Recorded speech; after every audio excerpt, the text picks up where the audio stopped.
তার কিছুক্ষণ পরেই দেখতে পাই যে একটা নির্দিষ্ট প্যানেলের যেই টোকেন নাম্বার ফোল্ডিং যেখানে প্রত্যেক প্রার্থীর ব্যালট নম্বর আছে, এই ব্যালট নম্বর ভিতরে ঢুকছে।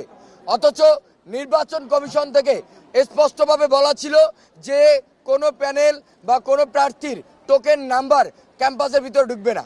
আমরা যখন সকালে এটা দেখতে পাই একাধিক মানুষের কাছে বা একাধিকজন দিচ্ছে, তখন আমরা এবং এমনকি আপনাদেরকে বলে রাখি এটা ভোট কেন্দ্র একদম যেখানে ভোট দেয় সেখানেও একটা নির্দিষ্ট প্যানেলের এই টোকেনটা চলে গেছে।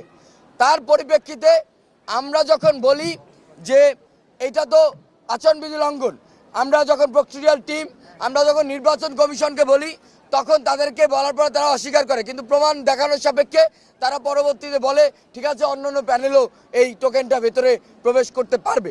তারই ধারাবাহিকতায় পরবর্তীতে আমরা আমাদের প্যানেলের যে টোকেনটা সেই টোকেনটা আমরা ভিতরে আমাদের প্রবেশ করাই।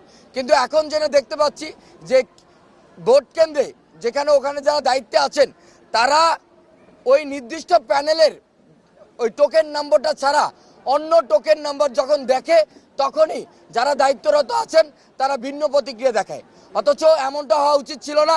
যদি সুযোগ দেওয়া হয় তাহলে সবাইকে দেওয়া হবে, যদি সুযোগ না দেওয়া হয় তাহলে কাউকে কোনো সুযোগ দেওয়া হবে না। সুতরাং আপনাদের মাধ্যমে বলতে চাই, যদি ওই টোকেন প্রথমত হলো নির্বাচন কমিশন ওই টোকেন বলছে কেউ প্রবেশ করতে পারবে না ওই টোকেন নিয়ে, পরবর্তীতে একটা প্যানেলকে দেওয়ার সাপেক্ষে পরবর্তীতে সবাইকে অনুমতি দিল। এখন আবার ওই টোকেন ভোট কেন্দ্রে ঠিকই যায়, অন্য প্যানেলের টোকেন ভোট কেন্দ্রে যাইতে পারবে না। এরকম দ্বিচারিতামূলক আচরণ আমরা এই নির্বাচন কমিশন থেকে আশা করি না।